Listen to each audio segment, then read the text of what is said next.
Have you ever woken up in the middle of the night with a strange feeling? That moment when your mind seems clearer, more lucid than during the day? When the layers of distraction dissipate and you wonder if you are truly living the life you were meant to live?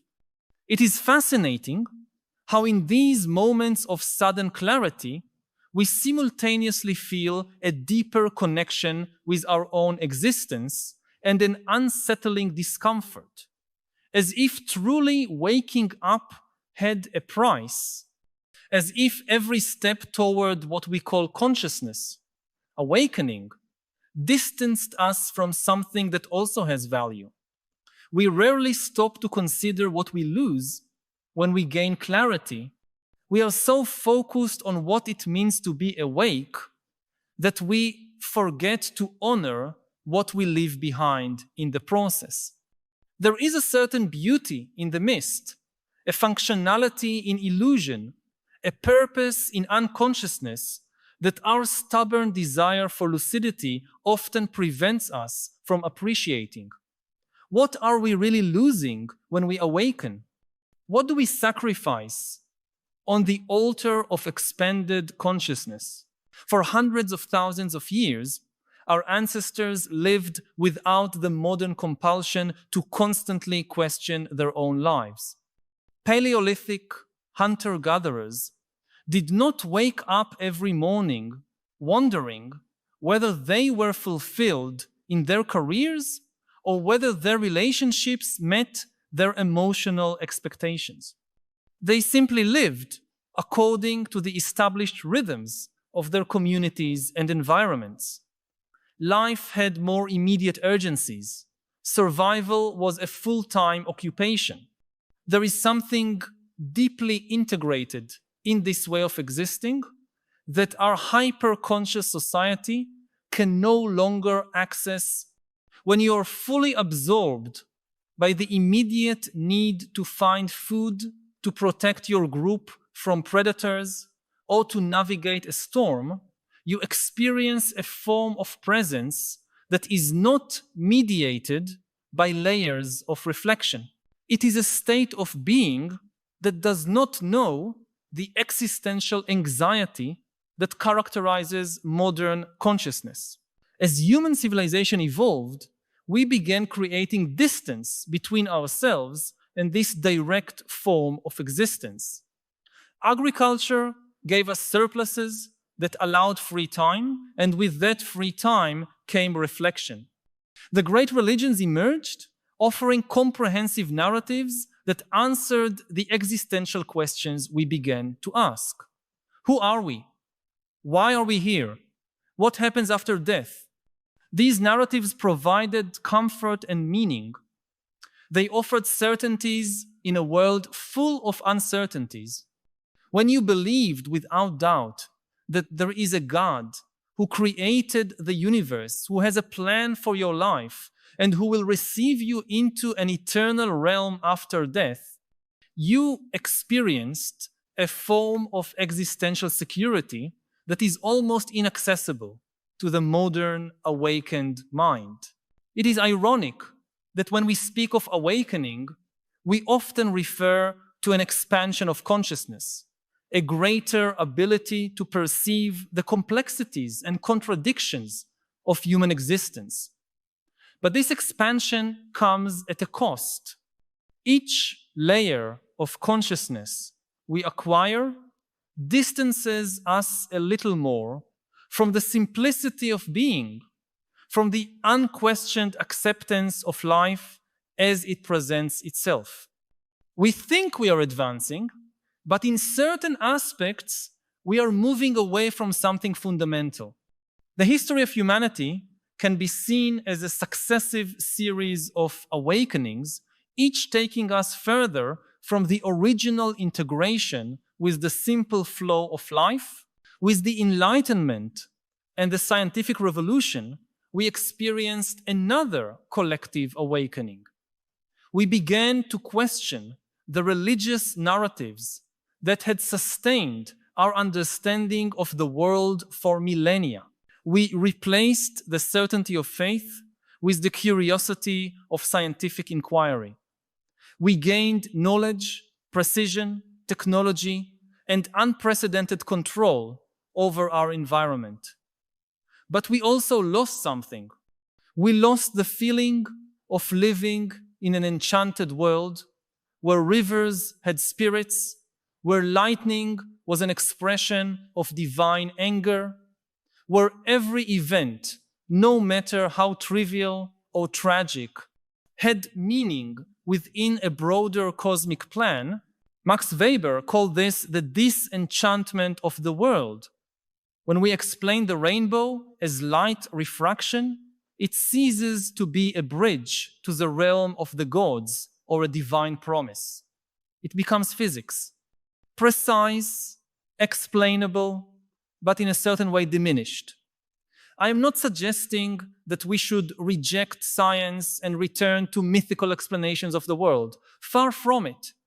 Scientific knowledge has brought extraordinary advances that have improved our lives in countless ways.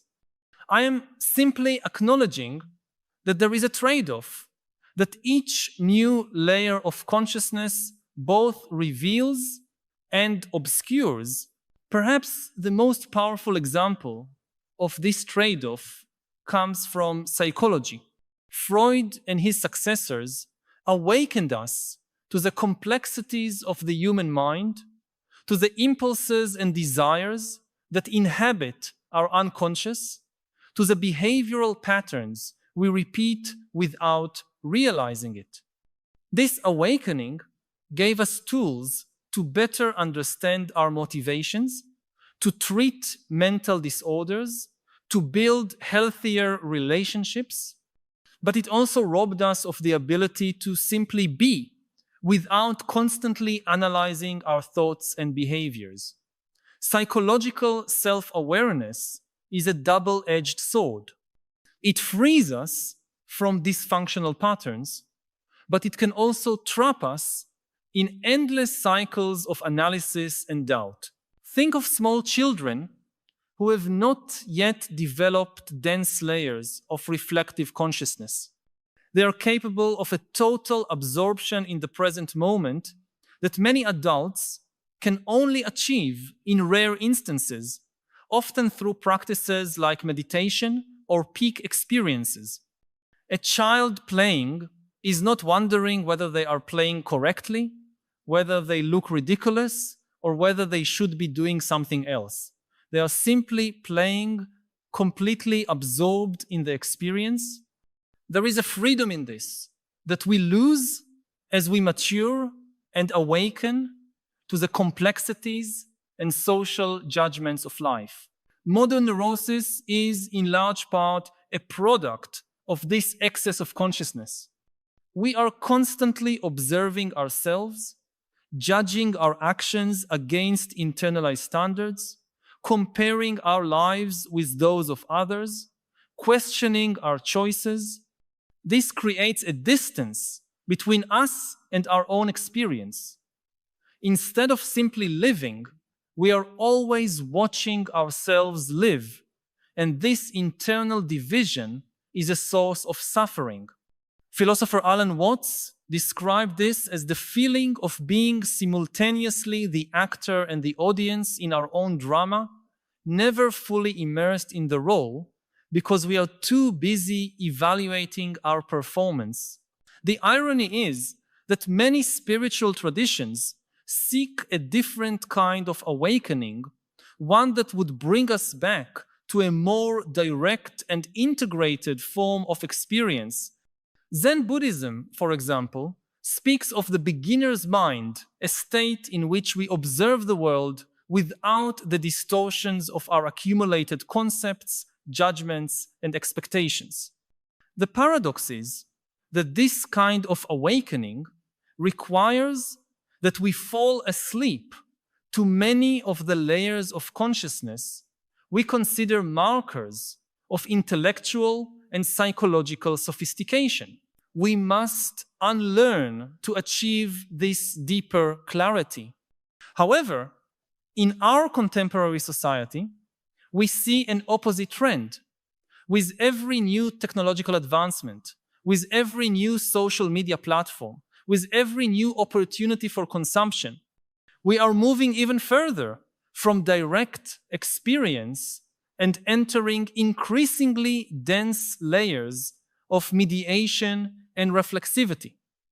We are constantly photographing ourselves, living instead of simply living. We are documenting experiences instead of feeling them fully. We are consuming the representation of life instead of life itself. I need to pause for a moment and ask you directly, which aspect of this constant awakening most awakens your fear or apprehension? Do you lie down at night thinking about this too? I know we often keep these concerns to ourselves, perhaps out of fear of appearing paranoid or technophobic in a world that celebrates every new innovation without question. But your worries are valid and probably shared by more people than you imagine. Share in the comments. My biggest fear about our increasingly conscious future is your voice may help create a space where we can honestly discuss these collective fears instead of suppressing them. And perhaps by naming these fears together, we can begin imagining ways to face them. Artificial intelligence represents the next great awakening of humanity, one that promises to expand our collective consciousness beyond its current limits. We are creating systems that can process and analyze quantities of information that far exceed the capacity of the human brain. We are developing algorithms that can identify patterns that escape our perception. We are building interfaces that allow us to access knowledge and communication in increasingly immediate and integrated ways. All of this is awakening us to dimensions of reality that were previously beyond our capacity for perception. But what are we losing in this process? As we increasingly rely on external systems to think for us, are we losing certain cognitive abilities? Studies suggest yes. Our capacity for memory, for spatial navigation, for sustained attention all seem to be affected by constant use of digital technology. More deeply, we are losing forms of knowledge that cannot be captured by algorithms and databases. The embodied knowledge that comes from doing something with your own hands repeatedly over time. The intuitive knowledge that arises from long immersion in a particular field or practice. The relational knowledge that emerges from direct contact with other people without the mediation of screens and interfaces. There is something particularly concerning about the way digital technology is restructuring our experience of time. We live in a state of perpetual distraction, jumping from one notification to another, from one feed to another, rarely allowing our attention to settle deeply on anything. This fragmentation of consciousness has profound implications. It affects our ability to form coherent memories, to build meaningful narratives about our lives, to experience the kind of deep immersion that leads to creative discoveries and genuine connections. Philosopher Bernard Stiegler argued that we are living in a crisis of attention in which our capacity for sustained attention is being systematically captured and fragmented by systems designed to monetize every moment of our consciousness. It is not just that we are distracted, it is that our distraction has become a commodity, something to be bought and sold on the global market. In this process, we lose autonomy over our own consciousness. We awaken to a world of infinite possibilities for information and communication, but we fall asleep to our ability to determine the focus of our own attention. Another aspect of what we lose when we awaken is related to community and belonging. In traditional societies, identity was something given, determined by birth, by place, by family, by religion. There were limitations in these prescribed identities, certainly, especially for those who did not fit dominant expectations. But there was also an existential safety in knowing your place in the world, in having a clear set of values and practices shared with those around you, in feeling part of something greater than yourself. As we awaken to the multiplicity of ways of being, to the historical and cultural contingency of our identities and values, we gain freedom and possibility. We can choose who we want to be. We can question traditions. We consider oppressive or limiting. We can create new forms of community based on affinity rather than proximity. But we also lose something profound. We lose the sense of unquestionable belonging, the safety of clear boundaries, the comfort of definitive answers. The sociologist Zygmunt Bauman called our era liquid modernity, characterized by the dissolution of stable social structures and the continual need for self-invention. We are always in flux, always becoming, never simply being. This creates a permanent anxiety, a feeling that we are never doing enough, never becoming enough, never reaching the imaginary destination where we can finally rest in the certainty of who we are. It is important to note that this liquidity does not affect everyone equally. Those with sufficient material and cultural resources may experience it as freedom, as an opportunity for self-expression and exploration. Those without these resources often experience the same liquidity as precariousness, as a lack of support structures, as an impossible demand for constant adaptation to rapidly changing circumstances. The awakening of collective consciousness does not happen uniformly or equitably. Another aspect of what we lose when awakening is related to our relationship with nature. For hundreds of thousands of years, human beings lived in intimate contact with the natural world. Our bodies and minds evolved in savanna, forest, coastal, and mountain environments. Our sensory perception, our biological rhythms, our emotional psychology, all were shaped by this immersion in nature.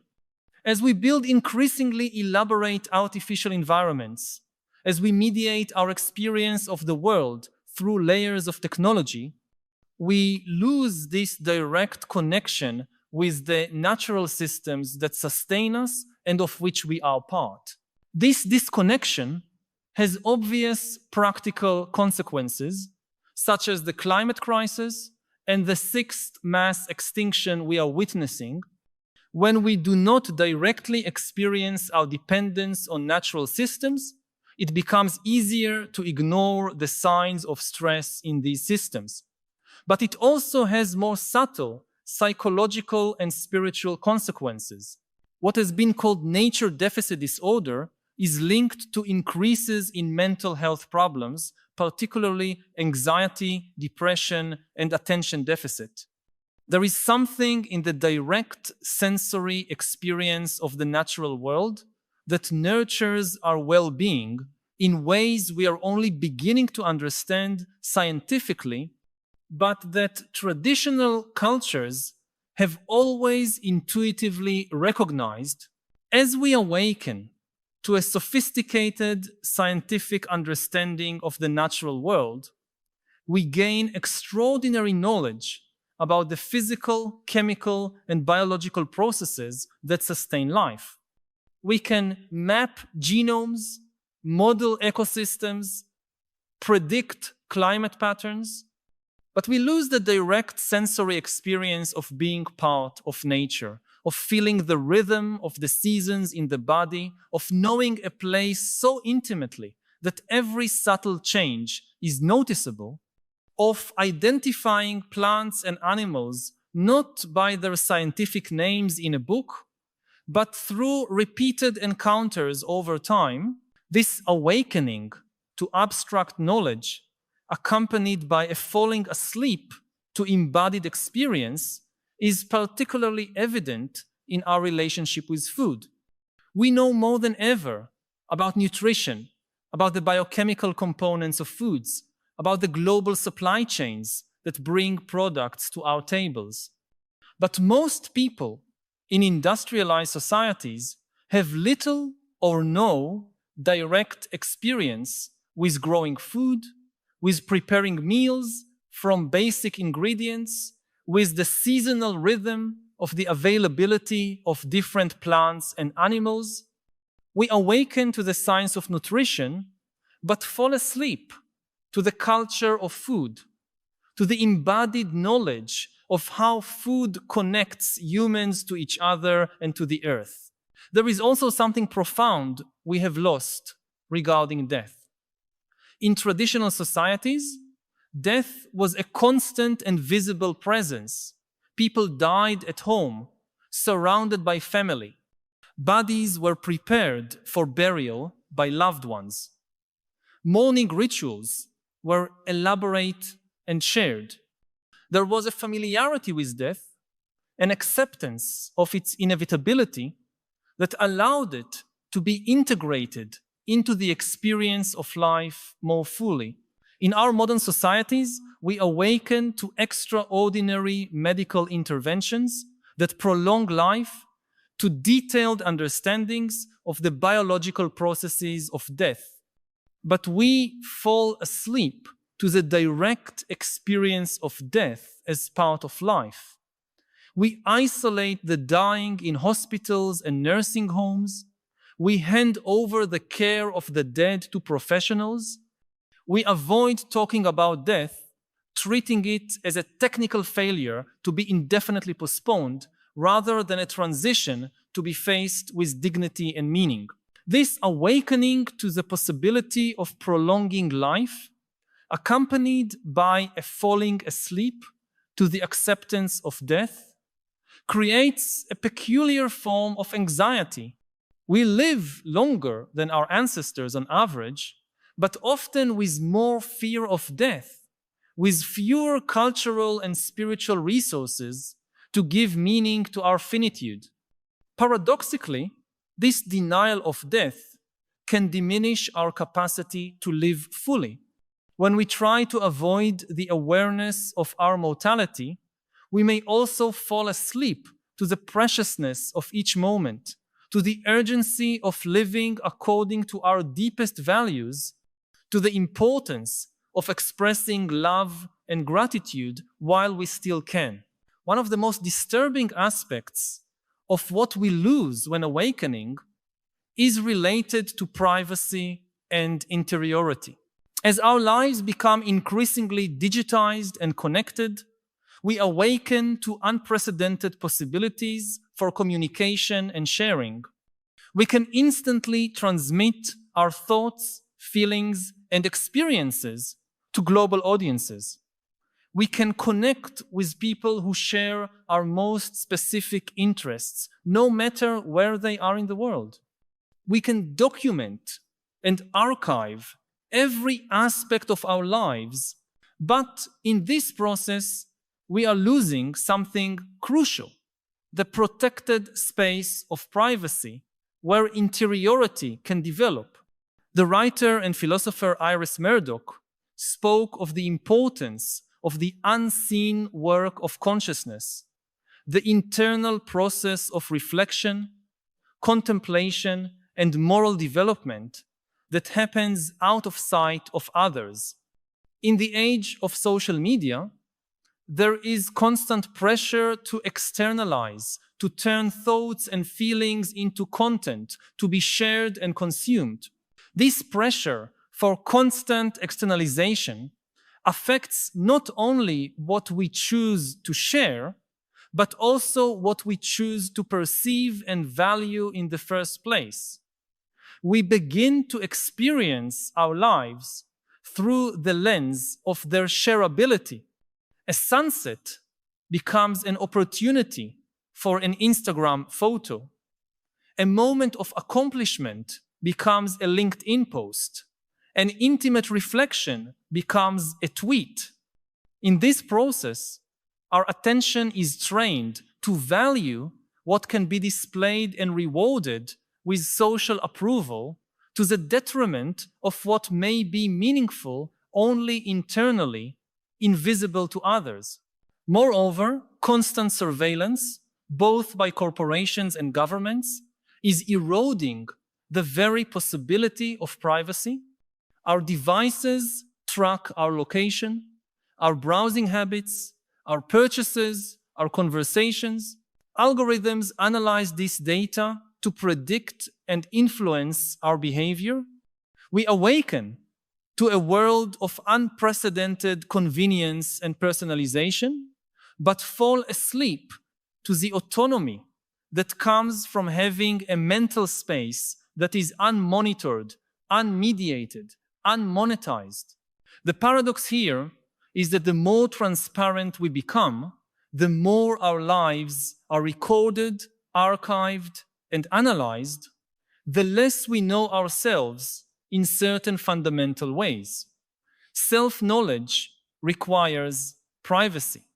It requires space to experiment, to make mistakes, to contemplate possibilities that may never materialize. It requires the freedom not to be consistent, to contradict ourselves, to change our minds without having to explain or justify these changes to an audience. Another aspect of what we lose when awakening is related to attention and contemplation. In our hyper-connected world, we awaken to an incessant flow of information and stimulus.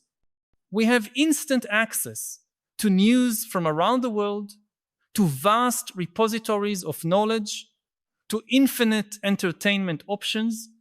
We never need to be bored, never need to be unoccupied, never need to sit with our own thoughts without distraction.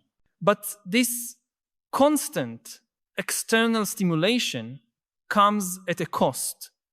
We lose the capacity for sustained attention, the ability to delve deeply into a single subject, text, or practice for long periods. We lose the experience of productive boredom, that seemingly empty state that often precedes the deepest creative insights. We lose the practice of contemplation, the patient immersion in a question or problem without the pressure of immediate resolution. The philosopher Josef Pieper argued that contemplation requires a certain receptivity, an openness for the world to reveal itself on its own terms, rather than being grasped and processed according to our goals and projects. In constant connectivity, we lose this receptivity. We are always searching, always processing, always responding. We are rarely simply present, available to whatever may arise. This loss of contemplation has profound implications for our capacity for wisdom. Information is not the same as knowledge, and knowledge is not the same as wisdom. Wisdom requires not only the accumulation of facts and experiences, but their integration, their digestion through sustained reflection. It requires the ability to consider multiple perspectives, to postpone judgments, to sit with paradoxes and contradictions. All of these capacities are hindered by the culture of constant connectivity and instant gratification. There is a certain irony in the fact that many spiritual traditions teach that true awakening comes through stillness, through the reduction of external stimulation, through the slowing down of discursive thought. In contrast, our technological awakening leads us to constant acceleration, to more connections, more information, more possibilities. Perhaps we are confusing one type of awakening with another, seeking expansion, when what we really need is contraction, seeking more when what we really need is less. The Korean philosopher Byung-Chul Han argues that we are living in a society of exhaustion characterized by an excess of positivity, by the constant imperative to do more, be more, connect more. This excessive positivity, paradoxically, drains us.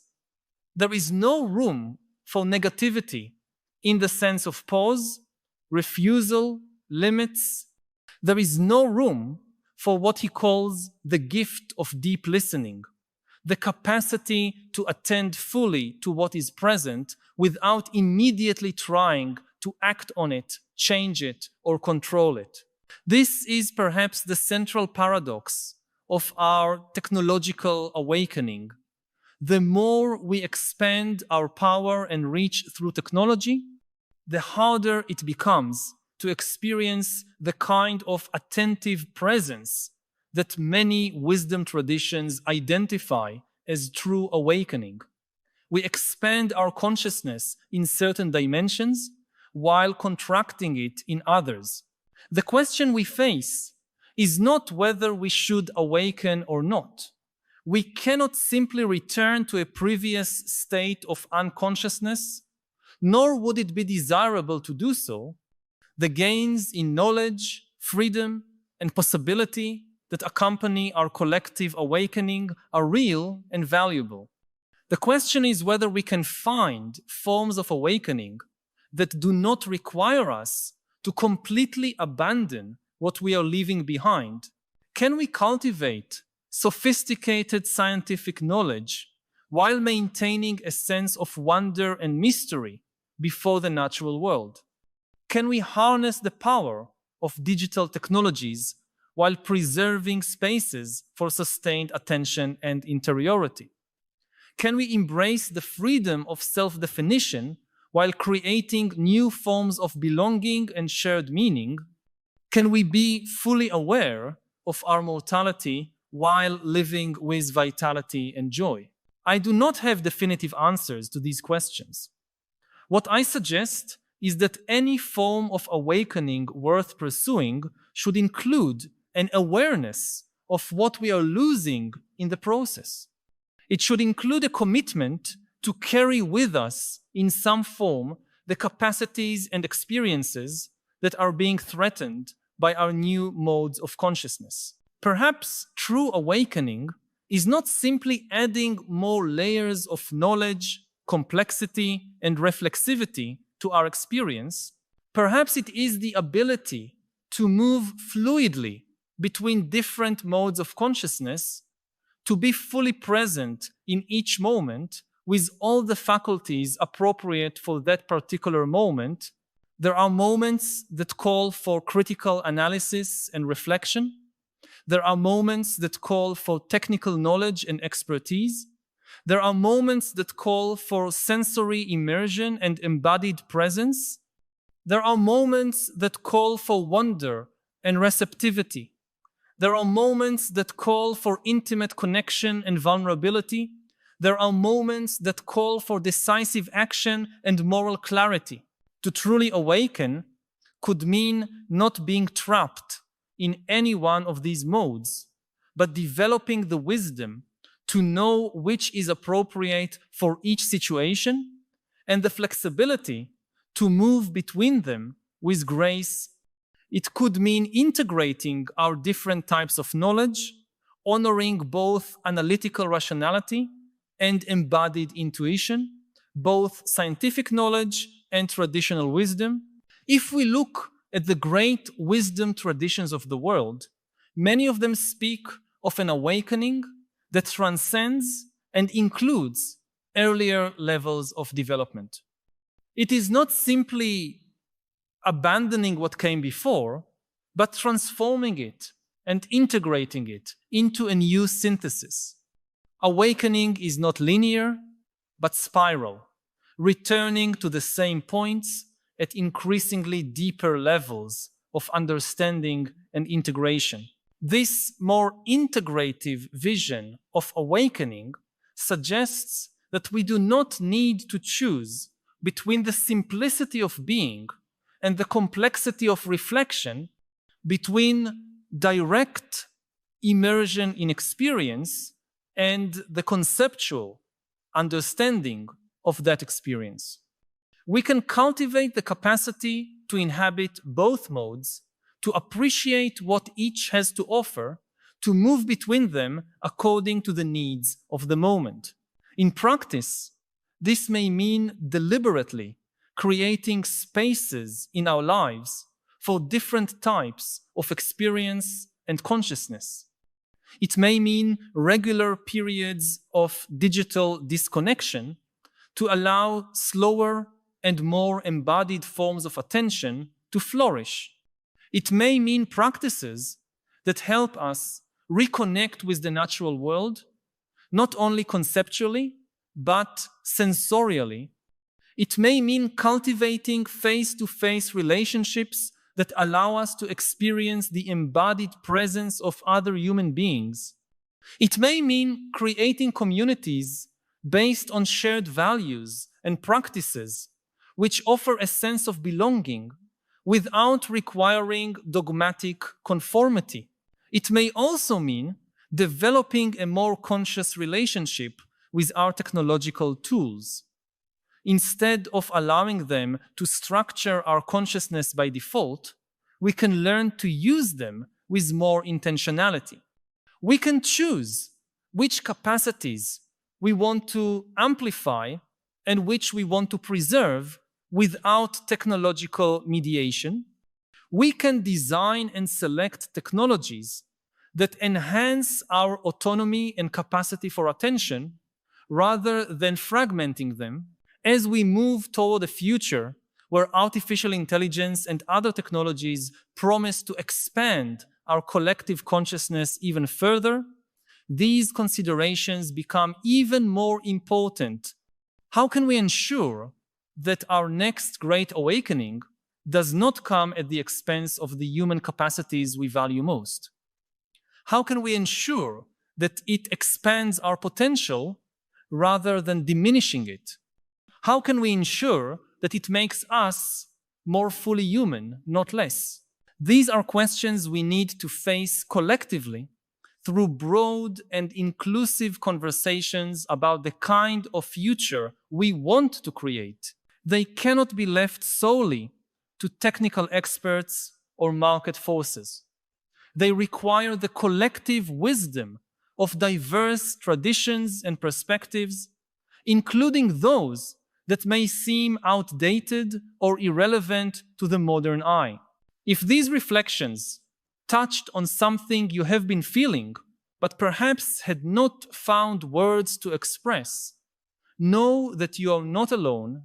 By subscribing to the channel, you will connect with a growing community of people who share your concerns and your desire for a deeper understanding of the philosophical challenges of our time.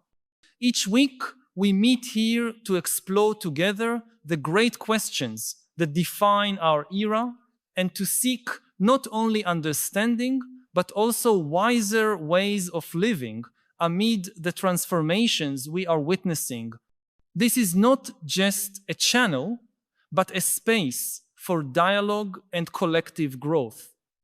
Join us in this ongoing journey.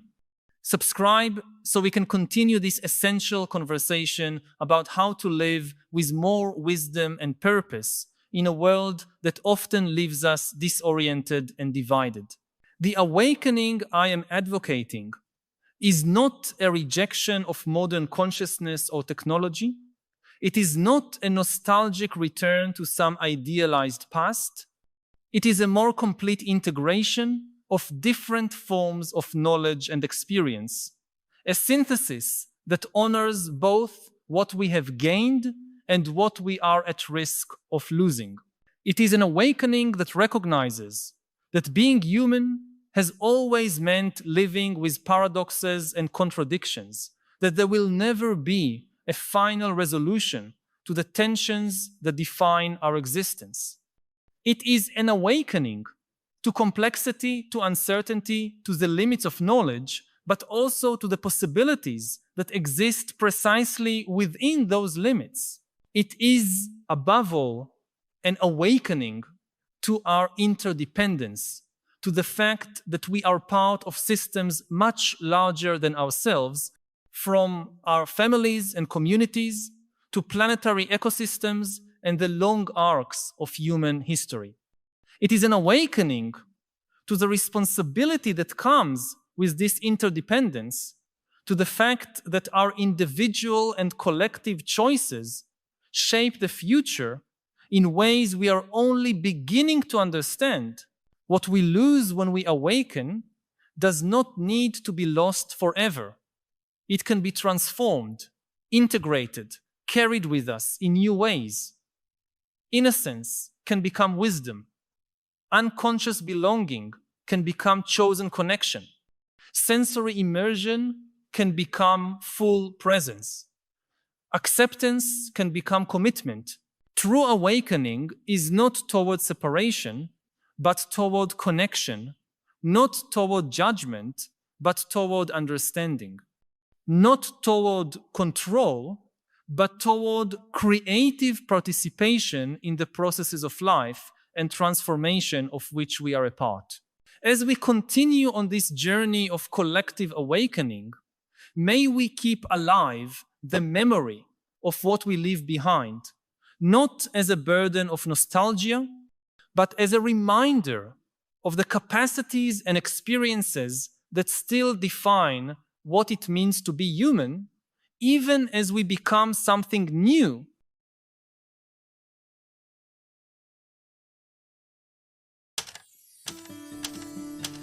Most information in the world is junk. In just a word or two, explain why modern AI might destroy democracy. The key issue is that democracy is based on trust, whereas dictatorship is based on terror. This extremely cynical view of humans is not true. What you've done in your recent book, Nexus. The book is about the history of information. To offer a different lens for information. Information isn't truth. It's not a question of helpful or dangerous. It's the magnitude of the change. We need more boring politicians, for instance. For sure. Suffering is the rejection of reality. One of the last stories that still connects everybody is the story of money. This whole problem becomes much greater with AI. AIs can make decisions.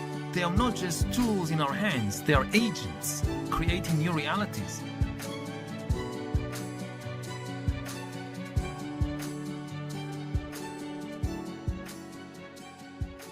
$7,000, $25,000 unarmed civilian. Just keep it like you know.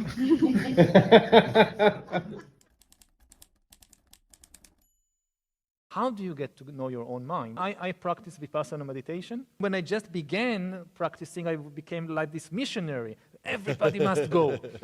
And after some years, I've just, from empirical observation, it doesn't work. It just doesn't work. Find out what works for you, and then whatever it is. It can be a different tradition of meditation. It can be therapy.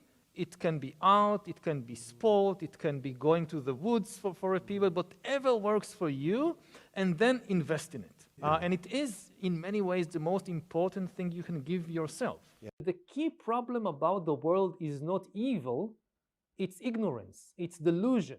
When you read Nexus, you say humans are smart, but also stupid and self-destructive. So it almost like puts you down a bit. Humans think that with all our technological development, especially in the field of information technology, we will be freed, liberated from ignorance and delusion.